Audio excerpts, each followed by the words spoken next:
and welcome to today's event, New York's Path to a Carbon-Free Future, sponsored by Carbon Free NY. I'm John Liu, Editor-in-Chief of City and State, and today we're partnering with a diverse coalition called Carbon Free NY on a discussion about New York's landmark climate change legislation and what is next in implementing it and achieving its ambitious goals. But first we'll hear from State Senator John Liu of Queens, who, as we said back this summer on the cover of City and State, is a true Iron Man, and he's back and crushing it. Senator Liu, over to you.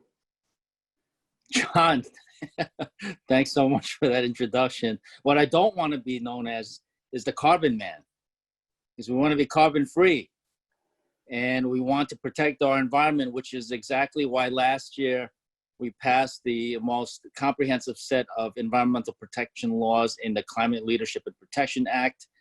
And Senator Kevin Parker's bill, the carbon pricing bill, is very much instrumental in achieving the goals set out by that landmark legislation we passed last year. Carbon pricing, as I think everyone here knows, is a system where, well, let me expose the geek in myself a little bit, which is to address the economic externalities that are created from pollution, where certain market players are making decisions that have an impact on everybody else. And in the absence of, and so what carbon pricing does is try to make the true social costs of pollution and other really bad things, make that part of the economic equation for producers, for consumers as well, for everybody in the marketplace. And so carbon pricing truly puts the cost of pollution where it really belongs. And that's why I support it. I thank Senator Parker for being a leader on this. And I am looking very much forward to hearing all of these distinguished panelists. I certainly do want to thank City and State for putting this important discussion together, and also want to thank Carbon Free New York for their ongoing advocacy. And that's it. Thank you. Great. Thank you, Senator. Appreciate you taking the time. Moving on. Before we begin our discussion, I'll just run through a few key details of New York's Climate Leadership and Community Protection Act, or the CLCPA, which is at the center of this effort. Last year, New York passed the CLCPA, which puts New York at the forefront of the battle against climate change, arguably the most ambitious effort anywhere in the country. The law does a number of things. It sets a number of targets, including 85% reduction in greenhouse gas emissions by 2050, 100% carbon-free electricity by 2040, and 70% renewable energy by 2030. It codifies some steps that the Cuomo administration had already taken executively. One part of the process is a scoping plan to be created by the New York State Climate Action Council over a 2-year period. Another possible part of the process is being spearheaded by the New York State Independent System Operator, NYISO, which is developing a carbon pricing scheme to incorporate the social cost of carbon dioxide emissions into New York's wholesale electricity markets. That's where Carbon Free NY comes in. It's a diverse network of environmental groups, energy providers, labor unions, clean energy advocates, and more, including the New York League of Conservation Voters, the Alliance for Clean Energy New York, Exelon, and others. Now I'd like to introduce our panelists. We have today Julie Tai, President of the New York League of Conservation Voters, Susan Tierney, Senior Advisor with Analysis Group, Michael Gerard, Director of the Sabin Center for Climate Change Law at Columbia Law School, State Senator Kevin Parker, Chair of the Energy Committee, Karen Palmer, Senior Fellow and Director of the Future of Power Initiative, Resources for the Future, and Jen Schneider, Political and Legislative Coordinator and International Representative of IEEW 3rd District. And my first question, which I'll pose to all of you, what role does carbon pricing play in New York's energy markets? What role can it play? What role will it play? And Julie, let's start with you. Hi, thank you so much for having us on today. I think that, we have these really ambitious goals that you've just identified, and we've been trying to determine how can we make it as economic as possible to get renewable energy out there. And I think as Senator Liu pointed out, we aren't taking into consideration right now the costs of pollution associated with fossil fuel burning, other than through the RGGI program, the Regional Greenhouse Gas Initiative, which does have a cap on how much greenhouse gas emissions you can produce. We want to help change that and broaden how much you are including in that, so that renewable energy is on a more level playing field with these fossil fuels. So we think that that's really critical for us to be able to move very rapidly to a clean energy economy, which is, as the law points out, is really required, but we want to accelerate that as quickly as possible and provide the market incentives that the companies will be making investment decisions knowing that it will no longer be as economic as it is now to use natural gas and oil and other fossil pollutants. So we really think that that's a critical piece that the carbon pricing can help to accelerate how that works. Sure, we'll get back to you momentarily, Julie, but over to Susan. And I'll note, I believe your organization did an analysis and put out a report last fall on this very issue, but over to you. Well, I like to think of the starting point for my response is to, I want to put a big clap my hands for New York's leadership in enacting this law. As you said, John, it really is one of the strongest in the country, if not the strongest. And without a carbon pricing mechanism in the electricity market, I feel like one of the hands is tied behind my back and I can't really fully clap. I say that because New York has been a leader for a long time in a variety of different policies, and New York is going to need all of those various policies to get the job done. But if there isn't a price signal in the electricity market, and the electricity industry is viewed as being a friend of reducing carbon in the whole economy through electrifying buildings and vehicles and so forth, you really are, it is worse than a lost opportunity, but you're not sending the right signal to that really important sector in getting the job done.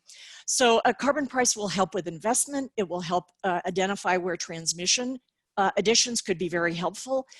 It will keep zero carbon resources on the system as part of the deal, and public health will benefit as a result of this. So I really hope that New York gets on with adopting something like what the NYSO has offered. Great, thanks, Susan. Michael, over to you. So in the ideal world, we would have a national economy-wide carbon pricing scheme. And depending on what happens in the election in the White House and Congress, it's conceivable that'll happen.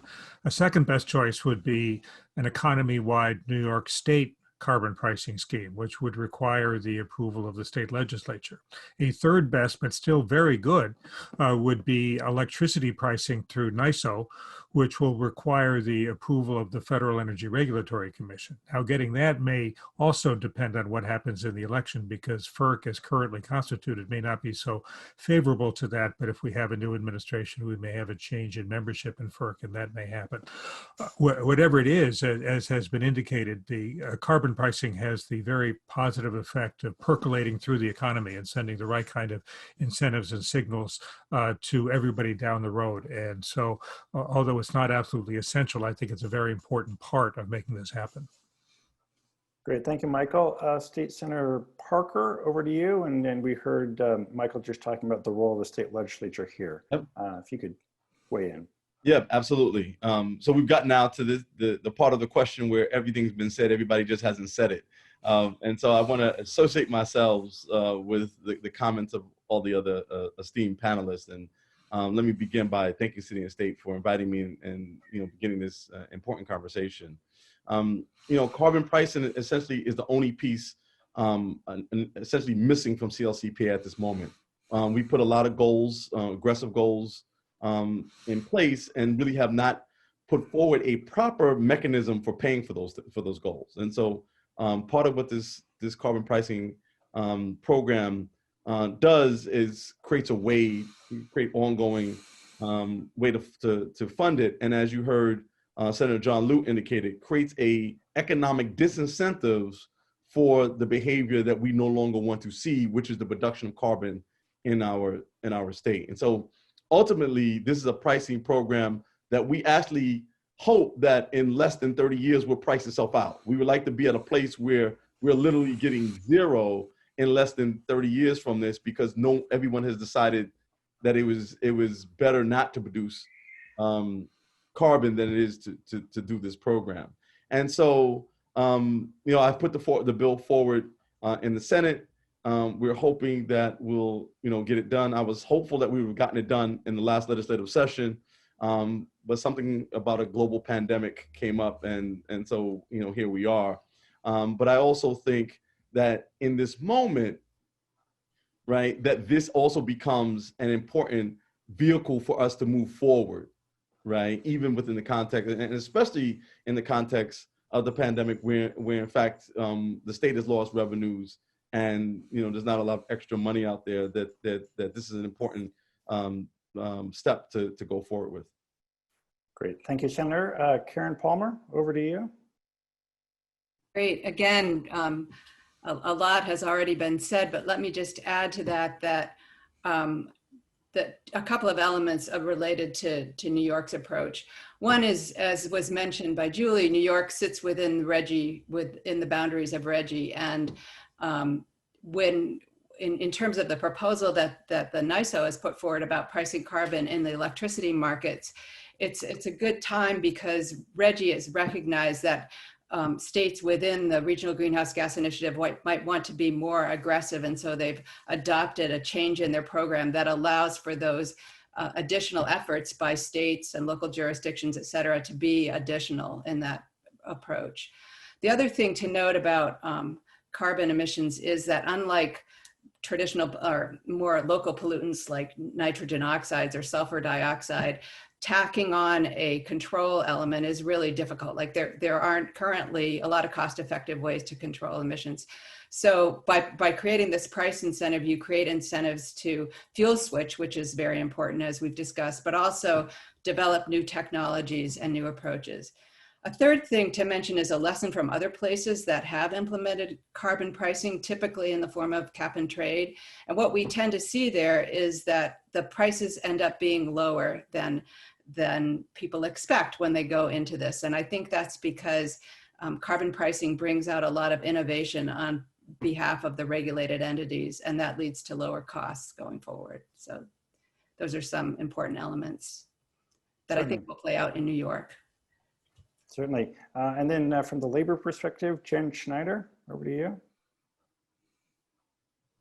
First, let me say thank you again for allowing me the opportunity to participate. I think from a labor perspective, it's a pretty short and sweet answer. It's an incentive for cleaner energy jobs. And like it's been stated already, with the COVID pandemic, we need jobs more than ever. And I do believe that these climate initiatives will help get New York back on track economically. Great, thank you. Then Julie, back to you. How can a carbon pricing proposal like the NYISO's impact renewable energy development projects?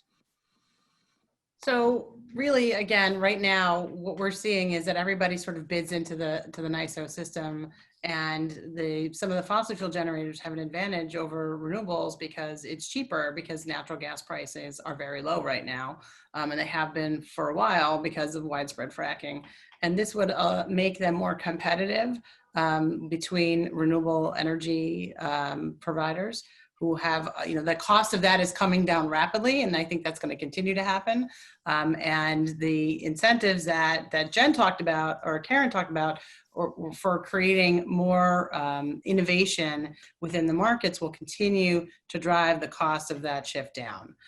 We also know that it will accelerate the adoption of renewable energy by making it more cost competitive, which really will help us to shift much more rapidly than the law alone will do. So certainly we think that having a carbon price will send all the signals that the renewable energy industry is looking for, will provide them with more market support from capital providers, and will help to really reduce emissions even faster than the law requires.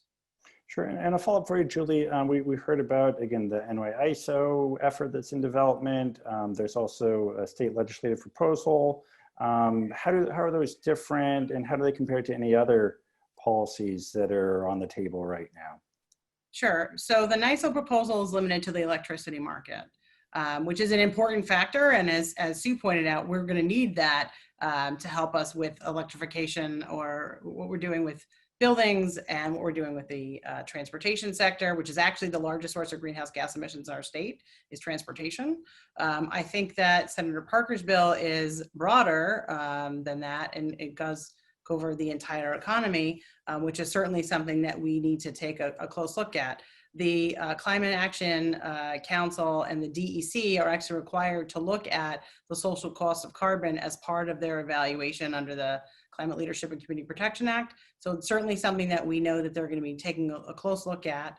And we think that there are a lot of different tools that can be used, whether it's one carbon price that applies universally across the economy, or, for example, we're also promoting using a low carbon fuel standard and to try and accelerate the move to cleaner fuels for the transportation sector. So I think a number of these policy tools can be working together to help to move people really away from the carbon polluting and other kind of pollution factors into much cleaner electricity. Sure, and we'll go to the senator momentarily, but one other question for you, Julie. Your organization obviously very policy focused, but also gets into policy some, endorsing candidates. Any thoughts on how voters can take action or show support for carbon pricing? Sure. Well, the Carbon Free New York has a petition on our website where it says carbonfreenewyork.org/petition, or you can text carbon to 80297, because you need to tell your elected officials that you want to see a carbon price out there. That's the number one thing you can do always is making sure that you're voting, making sure that you are reaching out to your elected officials, whether it's by phone or by the petition, or going and meeting nowadays by Zoom with your elected officials, but really being an advocate for what you care about. So those are some easy ways, but I can't tell you enough. Vote early. This is definitely the year to vote early, but you got to let your elected officials know what you care about. Sure. We'll go over to one of those elected officials. Senator Parker, anything to elaborate on further about your bill and how that compares to this other effort? Are they complementary? Go ahead. I don't necessarily know if they're complementary. I mean, I think look, we have a bill out there. The bill is as ready as it can be, but we can work on it, right? And so, like, I think we're not probably going to go back into session until January to do something like this. And so I think we have a few months. I'm very open to people's suggestions for improvements and for conversations about, how do we make it passable? And I think Julie makes a lot of the right points. I would tell her not only just sign the petition, but people should reach out to individual legislators, and whether it's by email or phone or even social media. My bill number is, S3806. That's S as in Sam 3806. And people should ask their state senators and the state assembly people to sign on to the bill. If people belong to organizations, like Julie's organization has already issued an official memo of support, but organizations that are listening and involved in this, if you support the bill, which I hope you do, that you'll send in official memos of support to support the bill. And then lastly, we need outlets like City and State to continue to talk about this issue. We really have to raise the public discourse on this and have people understand how important it is. And let me just also just say, like, I think that this is really critical within the context of the environmental justice movement, right? Because the funds from this can not just be used to produce jobs, but then also simultaneously mitigate some of the effects that we see primarily in Black and Latino communities. And so while we're creating full-time jobs at a living wage with benefits, we're also mitigating the environmental impacts that have been accumulating in these same communities over time. Sure, I did want to follow up on that, Senator. How can we be sure that carbon pricing will benefit disadvantaged communities and not just those that are convenient? Well, again, I think that's part of what my bill directs people to do, and I think that's certainly part of what the process is going to be. And so, you know, we're obviously concerned about disadvantaged communities, and from my perspective, that is a major part of the direction of this bill.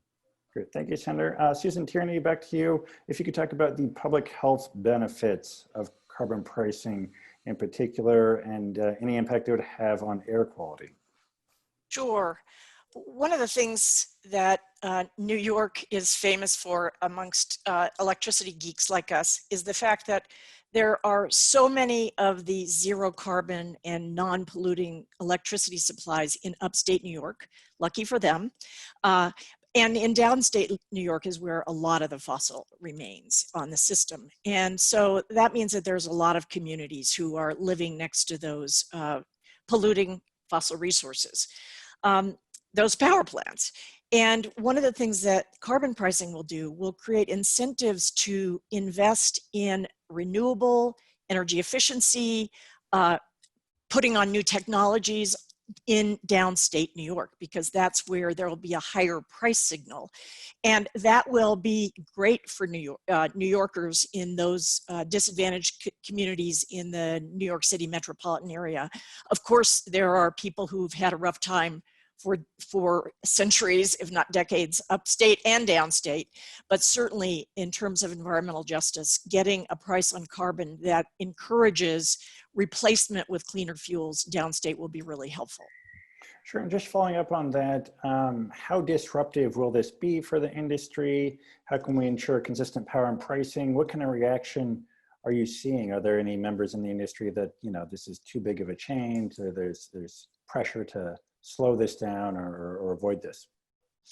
Well, interesting. I can answer first for the carbon price, but then for the whole act that New York has enacted for the state. And actually, I should start there. There'll be a huge transition of the industry, transformation of the energy sector, and in terms of communities of color who will be part of the solution. That's built into that law. So there's going to be a lot of change in New York and a lot of investment as a result of all of that. From the electricity point of view, the way that the New York ISO has proposed to design this carbon price, I actually think it overlays quite seamlessly with the way that the system operates today.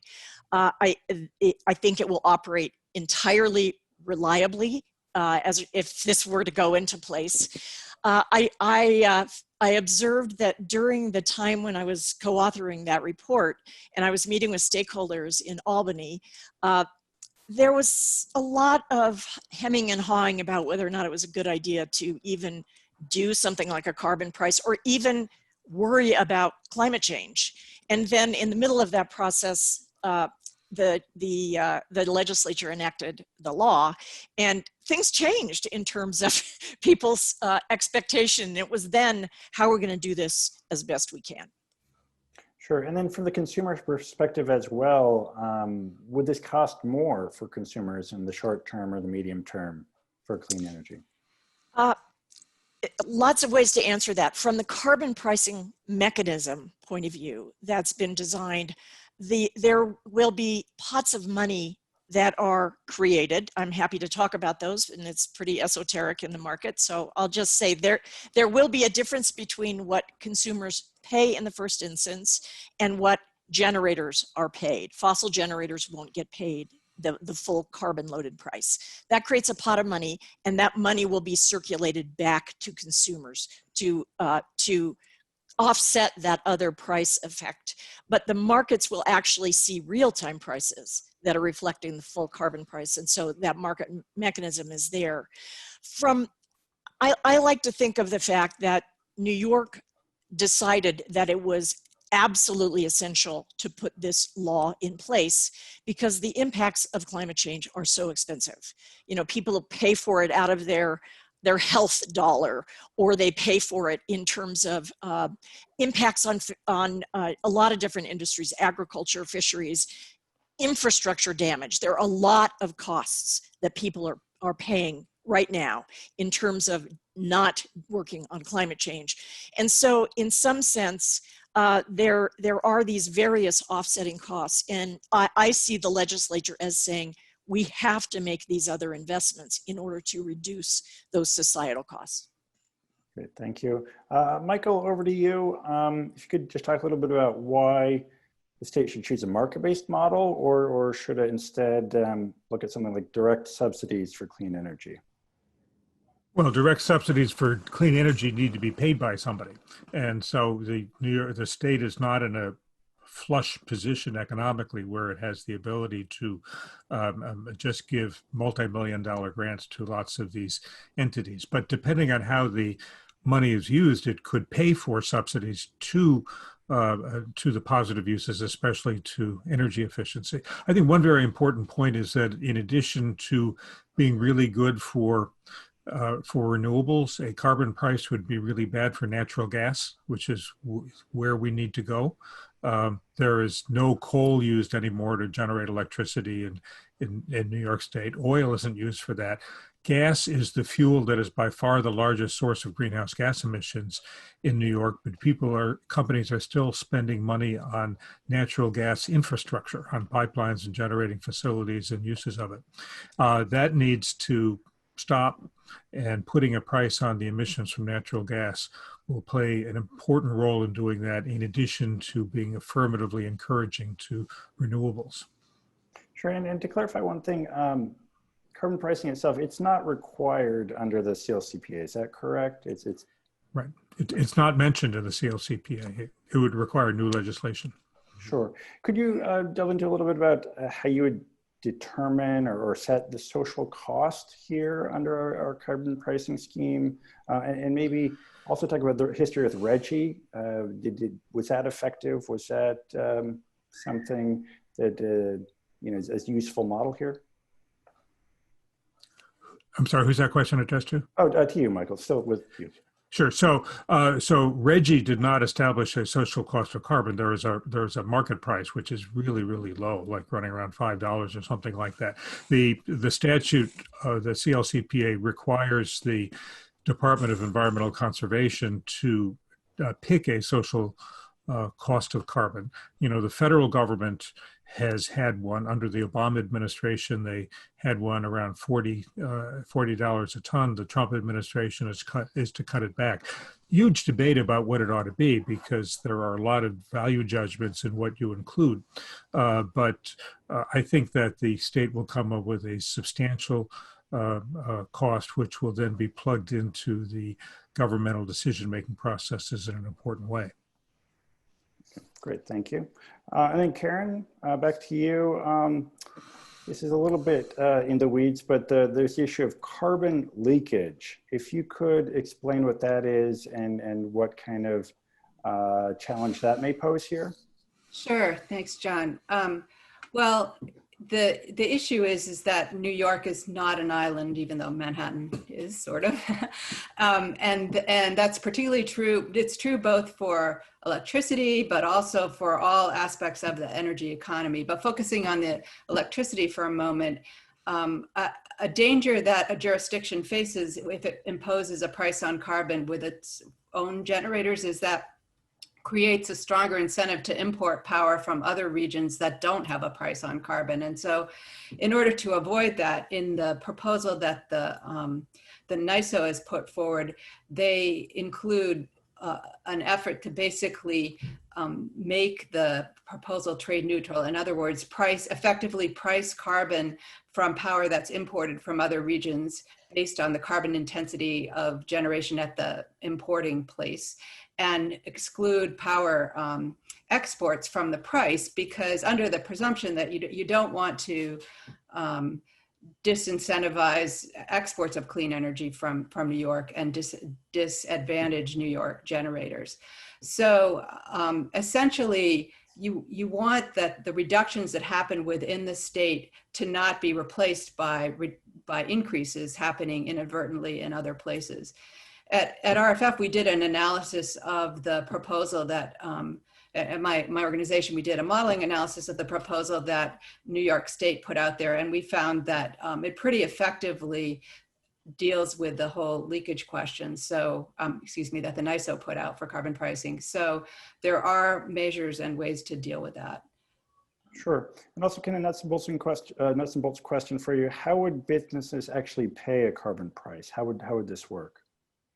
So, okay, so within the electricity market of the NYSO, as Sue alluded to, there would be essentially the same way that generators pay for fuel costs and other costs. There would be an additional cost imposed on generators that sell into that market that would be a function of how much carbon they emit in the process of generating electricity, and this price, which in the NYSO proposal would be set at the state-determined social cost of carbon.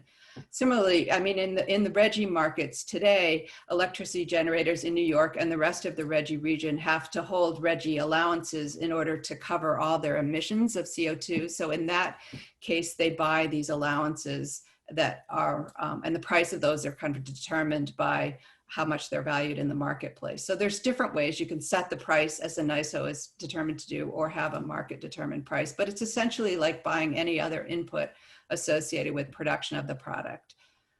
Sure. And one other question for you. We'd communicated beforehand. You noted that it's important to keep in mind that as we decarbonize, the role for electricity is likely to grow, switching from direct fossil fuel use for transport and heating of buildings and water. So policies to promote decarbonization of electricity need to be mindful of that. Could you explain that a little further, elaborate on that point? Right. So I think, you know, New York has very aggressive goals and very aggressive timelines. And a lot of what we've talked about today is focused on decarbonizing electricity, but we certainly need to get rid of fossil fuel use in transportation and in the heating of buildings, which is of course important in the northern latitudes. So one important element of that is going to be electrifying things like electrifying transportation, electrifying to a greater degree heating in buildings. And one element that could potentially disincentivize that would be if electricity prices went up substantially while fossil fuel prices for these other modes of providing energy services didn't. So it's important to kind of keep that longer term goal in mind, because it's all going to be necessary to reach the aggressive and important goals that New York State has set. Great, thank you. And Jen, back to you. What does carbon pricing do for job creation?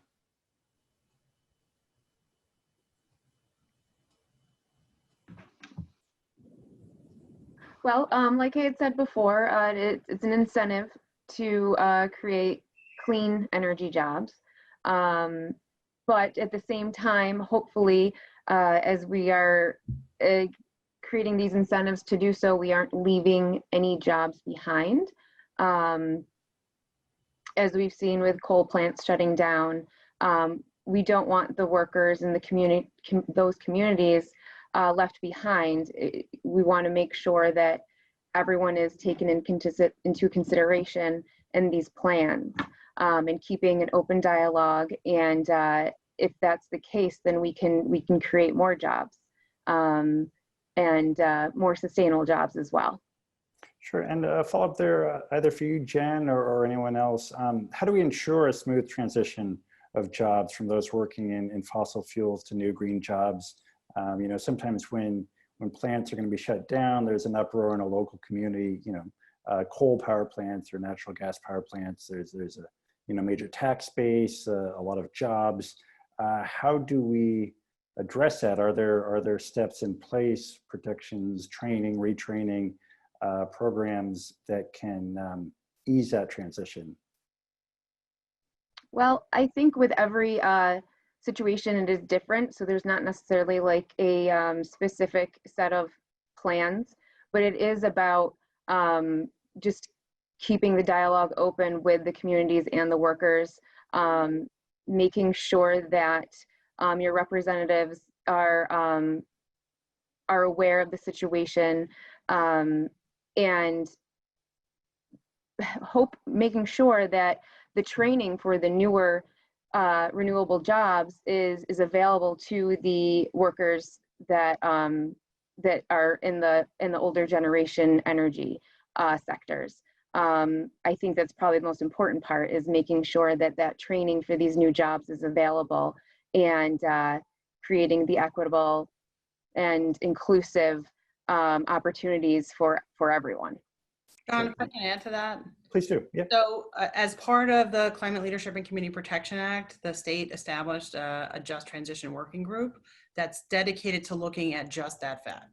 Right? We want to make sure that as we're moving from an economy that's based on fossil fuel generation to a clean energy economy, that there are opportunities to make sure that we have good paying jobs for people. That's really important. You're right. You pointed out rightly, like there are concerns for communities and for workers when some of these plants shut down, and we want to make sure that there are new job opportunities as we look at this, the new clean energy economy. So that is something that is very specifically required, and the governor has stood up that working group, and they're just starting to meet now, just like many of the other advisory panels for that. So I think that's an important thing to look at, that's happening at the statewide level and not simply on a project by project basis. But I think that's really important. There's a lot more potential for clean energy jobs than there is for fossil jobs in New York State.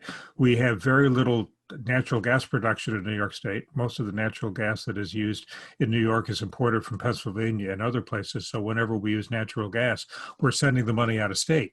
Whereas the clean energy jobs, the installation of the wind and the solar and all of that, would be here in New York. Sure, certainly.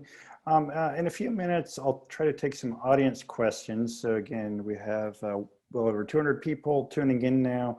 If you want, go in and add a question in our Q&A function. You can also vote on questions. You can give a thumbs up to a question. And if it gets a lot of thumbs up, it'll move it up to the top of the queue. So that can be fun. But I did want to talk a little bit more about the timeline here. My understanding is this panel that was set up at the state level, I think it'll have 2 years to come up with an overall kind of broad path forward, a scoping document of some kind. The NYSO, I'm not really sure what its timeline is. Senator, you alluded to, maybe starting next year, legislation would be taken up. I guess any details we have on where these various processes are at, when we might actually see realistically some kind of carbon pricing mechanism agreed to and then implemented. And just let me know if you want to go first on that. Well, unless Senator Parker wants to answer, I don't know. I don't mean to jump in. I could comment about the Senator. Would you like to respond to that rather than me? You go first. You go first, and I'll go ahead, and I'll jump in afterwards. Okay, I was going to talk about the New York ISO's proposal. In theory, the NYSO could send that down to Washington, D.C. for approval. It's pretty much ready to do that. And I think that the indications of support from New York policymakers is really key to helping that happen sooner rather than later. And the Federal Energy Regulatory Commission will have jurisdiction about these rules changes for FERC, for the tariff under which market participants participate. But they want to be able to say, New York is with us and New York is behind us. And so maybe that's a good drum roll for you, Senator. Yes. Thank you so much. I need that, Susan. Well, so first of all, like when we wrote this legislation, we did it really in a number of years ago, right? In a moment in which we didn't know where we were going to wind up at this moment on the federal level. And so I certainly agree that the best, and I think that Michael made this point, that the best option is to have a national policy, right? And I certainly support that if we can get that.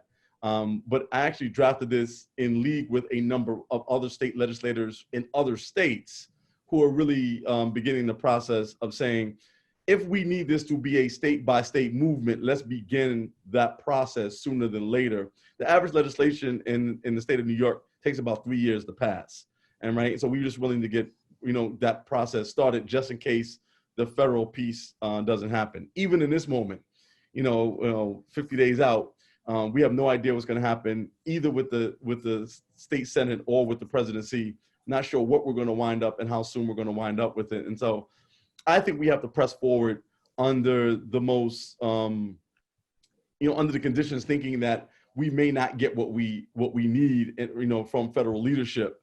And so let's keep pushing on the state level in order to make that happen. I think just to add to that, New York has never waited for the federal government to act, right? We are leaders, and thank goodness for that. So I have full faith and confidence that both the governor and the legislature are committed to advancing what's necessary to accomplish the goals of the CLCPA. Mm-hmm. So to that end, I think the fact that we have options in the event that for some reason the legislature wouldn't be able to come together on an agreement on a broader proposal, having administrative options like a NYSO proposal allow for a variety of different opportunities to try and advance something that will have the same outcome in the end, reducing carbon emissions, which is what we all would like to see. Absolutely. And I don't, by the way, see the NYSO proposal as a competing proposal, right? Like at the end of the day, I'm committed to getting this done in a way that not only, matriculates the ball, down the field and hopefully gets to a touchdown, but then ultimately make sure that we serve the people that we need to. And I think part of one of the important and unique features of my bill is that 60% of the proceeds go to communities that are hit hardest. And again, a lot of those are environmental justice communities. Mm-hmm. Following up though, assuming there is an agreement whenever it comes together, a path forward, here's a plan on carbon pricing. How long does that take to set up, implement? I mean, could we see something in place as early as 2021? Would it be 2022? Would it be later? What's the realistic kind of time frame that's possible here? And I think, Susan, you've talked about, look, there's this real urgency. We need to be acting on all these fronts as quickly as we can. Well, yeah, if New York and the New York ISO were to take the route to FERC to review the proposal, that's a process that takes some time. So, there's comments that everybody has to make. There'll be testimony filed and so forth. So it doesn't happen overnight. I think, if I recall correctly, and I wish I had the NYSO team looking at me in the eye and they could, shake their head. But I think that there would, the reworking of software and other things would be the critical path to get it up and operating. But they've been working on this idea for a while, and so I think it's relatively soon. Not 2021 though. But this kind of thing can have an impact right away, even before you start billing, because the market knows that it's coming, and the market knows that in a year or two or whenever it is, they're going to have to pay it. So right away, the fossil fuel companies and the renewable companies and everybody else know that this is coming, and they begin to modify their behavior accordingly. Yeah, agreed.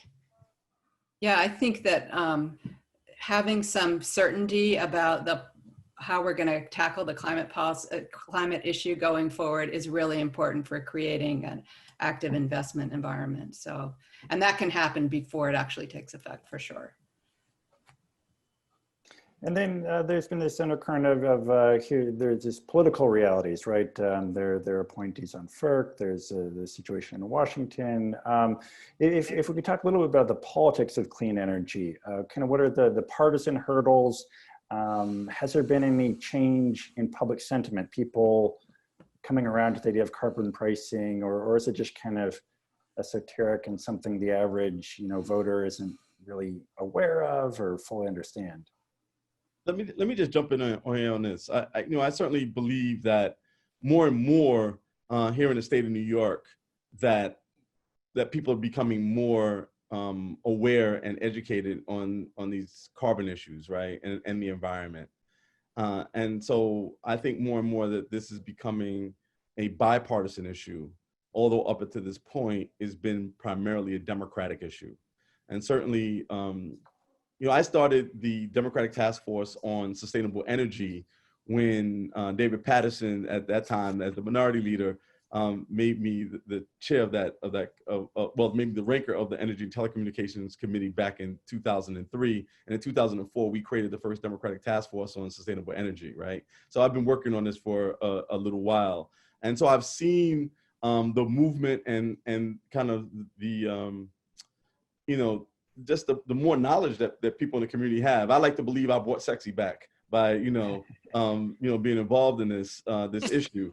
But the reality is that it has become more of a global issue and simultaneously thus become more of a local issue as people have seen the impacts of climate change, right? So even now, in the midst of a pandemic, we're also obviously, everybody in the East Coast is looking at California with the wildfires and understanding that those are carbon impacts that we're seeing.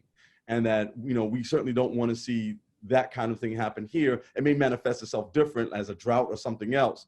But when we may see storms, right? But we certainly are looking at all the things that are happening and understanding that we have to act quickly. And I think voters are seeing that and thus are voting based on these understandings. I think that the polling bears out what the senator is saying. So polling has been done even in the midst of this pandemic that shows that that climate change is still a top issue, or has become, frankly, a top issue for voters. And I think that that's going to continue as we move forward. We saw that this spring. Obviously, the top two issues were worried about healthcare and the pandemic and the ramifications for the economy. But right behind that was climate change. The fact that you had a town hall to talk only about climate change during this election season, when 4 years ago, there were 0 questions on any major debate stage about climate change, shows you how far we have come in just 4 years. And that's outside of New York, that's on a national stage. Certainly in New York, more and more voters are paying more attention to this.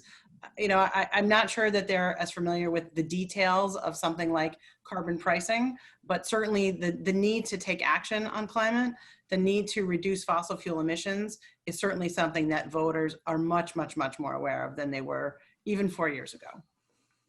I would just add that, the youth gets this, the youth, our younger friends.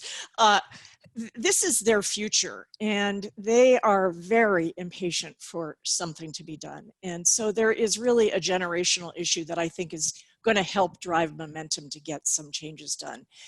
There's no question in the polling data for sure, Julie, and just across the different constituencies that are young are saying, we have just got to solve this problem. Sure. Going now to an audience question, I think touching on some earlier discussion, but we'll throw this out here. From Bill Nowak, many of us recognize that more carbon emissions are coming from the heating sector than the electricity generation sector, are concerned that putting a fee on electric generation carbon emissions while not doing so for heating emissions will make it harder to electrify the heating sector. If we make electricity more expensive while leaving gas and fuel oil untouched, it will encourage folks to continue burning fossil fuels instead of switching to heat pumps. Similar dynamic for electric vehicles. Any reaction to that point? So that's why I said that ideally you'd have an economy-wide carbon price that would hit everything. If you don't have that, then we need regulatory controls. We need command and control requirements. New York City, of course, has adopted Local Law 97, which is designed to drive a lot of this kind of conversion, but we will need something to induce people to make that kind of a move.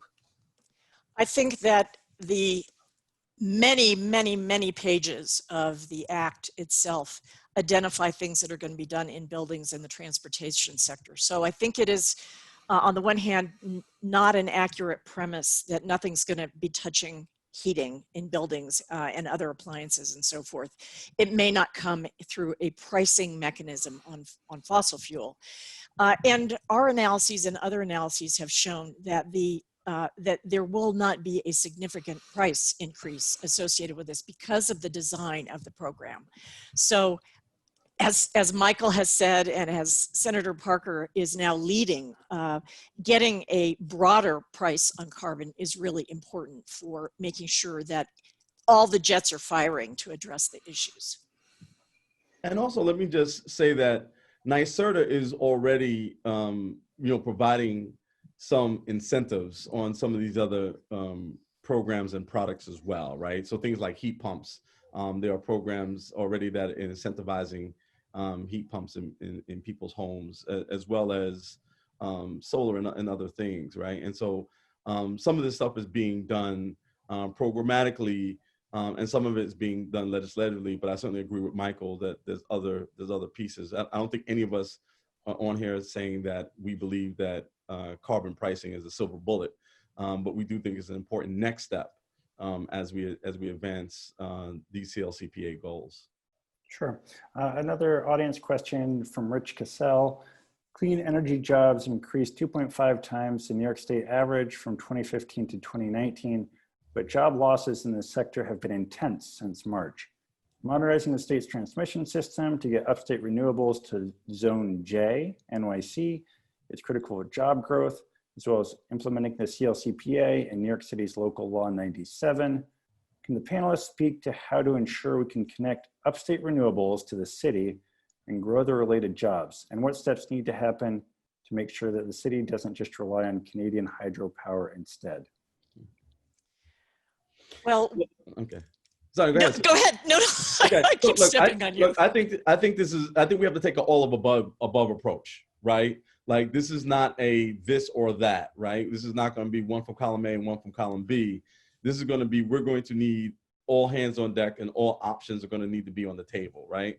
And so, for instance, going back to your earlier question a little bit, like, we have like something like 2.5 million vehicles in the state of New York that are all going to have to be replaced over the next, 10 or 15 years, believe it or not, in order to, and I'm talking about not just passenger cars, not just buses, but you're talking about farm vehicles, trucks, all these things that are going to need to be electrified or changed to something else if we're going to get to where we need to get to. And so, possible hydropower from Canada may be part of that, but there's also going to be a lot of other things, many of which that, are not even on the table yet, right? But things are there's going to be a lot of things that are going to come up as the market grows to get there. And that's part of why carbon pricing is critical, because it then creates a signal that we're really serious about, all of these options that need to be developed. And actually, developing those options is an economy within itself that we're going to have to develop, right? Like, there's an industry within developing the industry. And so when I talk about energy, I don't talk about it just as a commodity, but it's also the 6th largest industry in the entire state of New York. And so there's going to be job creation, and there's going to be economic opportunity as we grow and build these markets. I think the other thing is that carbon pricing will help make transmission more economic. And it's going to, I think Sue pointed this out earlier, if you have carbon pricing and it helps move power, clean power, to the places with the dirtiest power, which happens to right now be in Zone J or New York City, then this will certainly enable more investments into that power and getting that power to New York City and to those communities that are subject to that dirty power now. So that will come in the form of, of offshore wind. It will come in the vision of upstate wind and solar. It will come from hydro. New York, the reason why New York has as much clean energy as it has right now is from hydro. And I think we can't forget that. So I think it is, as a senator, I am with you. It is all of the above, plus tackling how we're going to deal with transportation, plus tackling how we're going to deal with buildings outside of the building subject to Local Law 97. So it is, there's a lot that can be done. And I think all of that points to carbon pricing in a variety of different markets being needed and important. I want to point out also on the last one, we actually are making it cheaper to use fossil fuels. The League and the CBC put out a report last week that actually identified a number of different fossil fuel supports that the state currently provides by the tax code, including there's a sales tax exemption for gasoline above a certain price and for heating oil. And so those are things that the state needs to look at and then determine how we're going to reshape those incentives so that we are providing the incentives that you were looking for before, I think, to Bob's question of how we can get incentives for things like heat pumps. Sure. Can I just add one more thing, which is the design of the carbon pricing mechanism in the NYSO market will create great incentives for energy efficiency investments above and beyond what's already happening with state-sponsored programs. And that building stock in the downstate New York, where there needs to be a lot of things buttoned up and transfers over to other electric uses. I think this creates a lot of momentum for that, and energy efficiency jobs are very, very good jobs. And there's a lot of both direct and indirect economic benefits that flow from energy efficiency investments. And you can't export those jobs. You cannot. We're about out of time. I'll just take one more audience question before we conclude. From Natalie Polver, isn't having FERC be the arbiter of the NYSO proposal almost the worst that can happen? Well, welcome to the Federal Power Act. Remind everybody again to vote on November 3rd. Let's start that. Go ahead, Sue. You said it all. Yeah. It depends on the FERC. Right. Okay, well, on that note, we will conclude a few final points before we wrap up. I'd just like to flag City and State has our Brooklyn webinar event, acknowledging the heroes in the borough, with a panel discussion on the pandemic with local leaders. This will be on Wednesday, September 23rd from 5 to 6 p.m. Registration is free and can be found on our website. And also on September 29th, we have our Rebuilding New York Summit, focused on construction. It's also free and can be found on our website. I'd like to thank all of our panelists, all our speakers today. Appreciate you taking the time.